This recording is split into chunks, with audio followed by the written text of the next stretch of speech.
Good morning.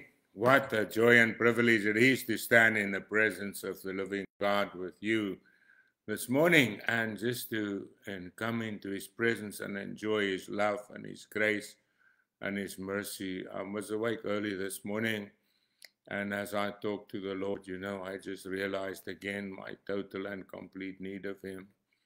That the moment I think I don't need him, that's the moment I need him the most.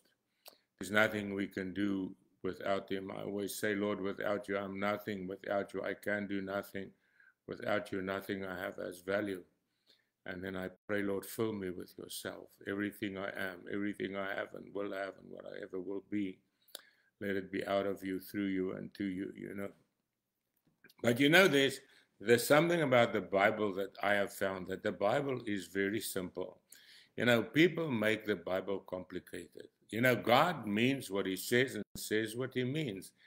And the Bible wasn't written for the theologians, like some people say only theologians can lay out the Bible, because the Bible isn't laid out by theologians. The Bible says, Jesus said, the Holy Spirit will remind you of what I've said, and he will lead you in the whole truth. And John writes in 1 John, he says, beloved, you don't need that people will teach you, because the anointing will teach you. Sure, there is teachers, like me. That's one of the giftings God has given me, not because I deserve it, but by his grace, just to expound the word of God. But even what I say, if it's not anointed by the Holy Spirit, it means nothing. It's just empty words.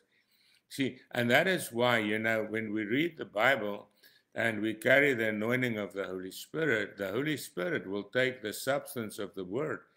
Because, words have substance. The words are not, some people have empty words that has nothing behind them. But the word of God has the purpose of God behind it. The word of God has the life of Christ within it. It has purpose in it, right? And that is why the Bible says the word of God's alive. It brings life. It says it's powerful, right? It brings power, and it says it is, and it brings, not only life, but it goes between soul and spirit, and between bone and marrow. What does it mean?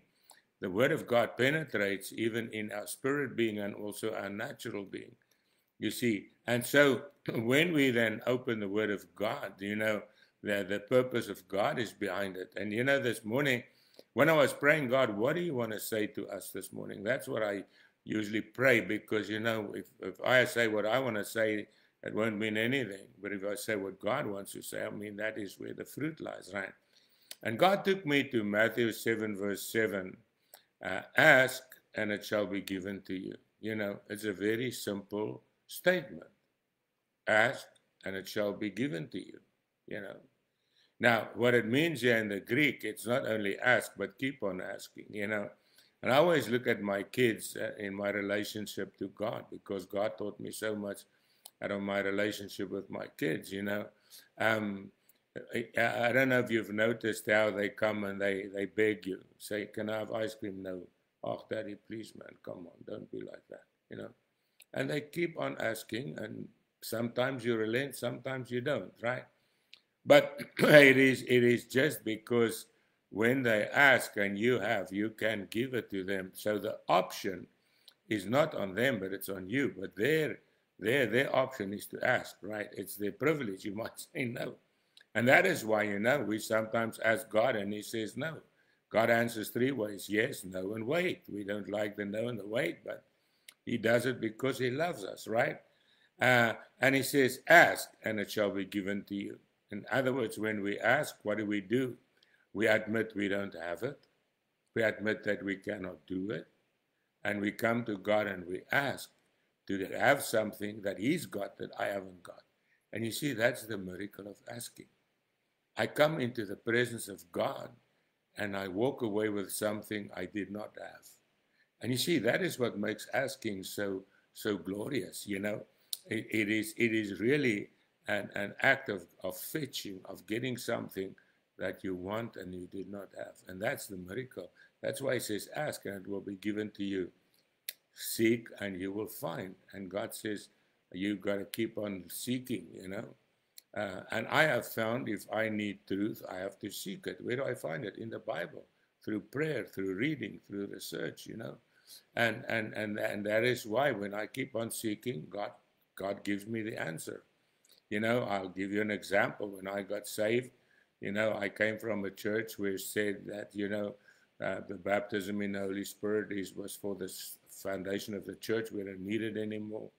Healing was for that time, and now we go to the doctors, So, and I was baptized as a baby, but I somehow in me, it was the anointing of the Holy Spirit told me it's not right, it's wrong.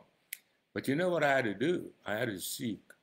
I went to the Word. I went to my pastor. I went to my minister. And I asked them, now what about baptism? What does the Bible say? But in the end, my minister says you've been baptized as a baby. We believe that baptism came in the place of circumcision, but it couldn't be because Christ was circumcised, but he was also baptized, right? So that couldn't be true. And my pastor said, Johan, the Bible says you must be baptized. But I still was in these two minds, Then I went to the Word and I said to Jesus, Lord, you must show me, And he took me to his own baptism. And he came to John and he says, hey, John, baptize me. John says, I can't baptize you. He says, you're the Christ. He says, I'm not even worthy to tie your shoelaces. You want me to baptize you? And Jesus said, John, do it, so that all righteousness be fulfilled. And then I realized that Jesus wanted to be baptized to prove that God was right. And if I want to prove that God's right, I got to get baptized, to prove the Word is right.